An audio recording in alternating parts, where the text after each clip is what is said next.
Assalamualaikum warahmatullahi wabarakatuh. Nama saya Firly Firmansyah. Saya ingin dakwah tentang kenakalan remaja. Innalhamdalillah. Kita panjatkan puji syukur kehadirat Allah Subhanahu wa taala yang telah melimpahkan rahmat dan hidayahnya. Salawat serta salam semoga tercurah kepada junjungan kita Nabi Muhammad SAW beserta keluarga, sahabat dan umatnya hingga akhir zaman. Hadirin dan hadirat yang dirahmati Allah, masa remaja adalah masa emas, masa energi yang meluap, masa di mana kita menentukan akan menjadi seperti apa kita di masa depan.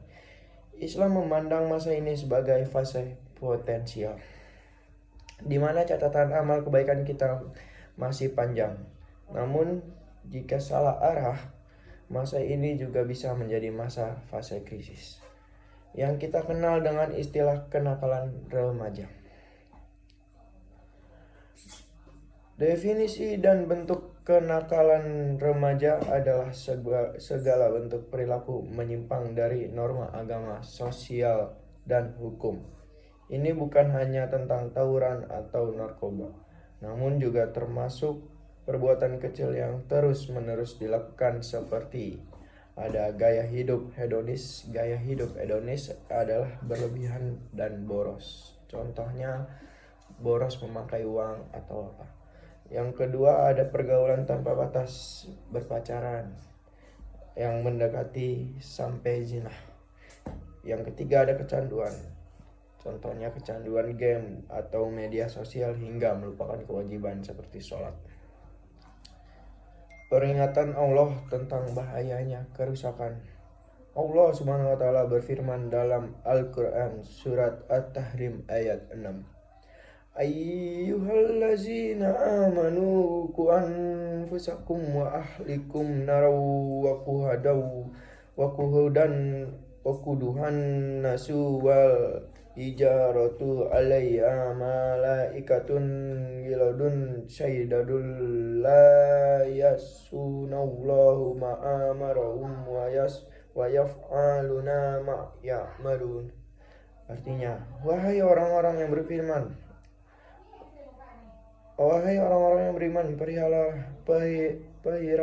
perihalalah dirimu dan keluargamu dari api neraka. Ayat ini adalah panggilan kepada kita semua, terutama para orang tua dan remaja, untuk menjaga diri dari segala perbuatan yang membawa pada kehancuran dan azab. Kenakalan adalah langkah awal menuju kehancuran. Hadirin sekalian, Islam tidak hanya melarang tapi juga menawarkan solusi praktis yang kokoh untuk membentengi diri dari kenakalan. Terdapat dua pilar utama. Pilar pertama adalah ketahanan diri remaja, ketahanan diri remaja hifzul nafs. Kewajiban pertama adalah pada diri remaja itu sendiri. Seorang remaja muslim harus mampu mengontrol dirinya, musabah, dan memilih lingkungan yang baik. Poin kuncinya adalah memilih teman. Rasulullah SAW bersabda, perempuan teman yang soleh dan teman yang buruk adalah seperti penjual minyak wangi dan pandai besi. Penjual minyak wangi, engkau akan mendapatkan bau harum darinya. Sedangkan pandai besi, ia akan membakar pakaianmu atau engkau mendapatkan bau yang tidak sedap. Wahai ananda remaja, jika lingkunganmu mengajakmu pada bullying, bolos, atau maksiat, segera tinggalkan. Carilah teman yang mengingatkanmu saat sholat subuh dan mengajakmu ke majelis ilmu.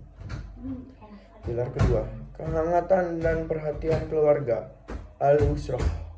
Keluarga adalah benteng pertama. Kenakalan remaja sering berawal dari hilangnya komunikasi dan teladan di rumah. Poin kunci menjadi teladan. Orang tua jangan hanya sibuk mencari nafkah hingga lupa mengontrol akal dan hati anak. Anak tidak hanya butuh uang, mereka butuh waktu, teladan, dan nasihat yang menyejukkan. Nabi Ibrahim alaihissalam sebelum mewasiatkan apapun, beliau mendidik putranya Ismail wassalam dengan tauhid dan ketaatan. Hadirin yang mulia, mari kita tutup dakwah ini dengan kesimpulan. Kenakalan remaja bukan akhir segalanya. Selama kita masih bernapas, pintu taubat senantiasa terbuka lebar. Bagi para remaja, segera tinggalkan kebiasaan buruk. Isi waktu dengan kegiatan positif, dan dekati masjid. Bagi orang tua, jadilah sahabat dan teladan bagi anak-anak Anda. Kita memohon kepada Allah Subhanahu wa taala agar generasi muda kita, generasi penerus tonggak Islam, dijauhkan dari fitnah dunia dan dijadikan khuyaratul. Assalamualaikum warahmatullahi wabarakatuh. Waalaikumsalam.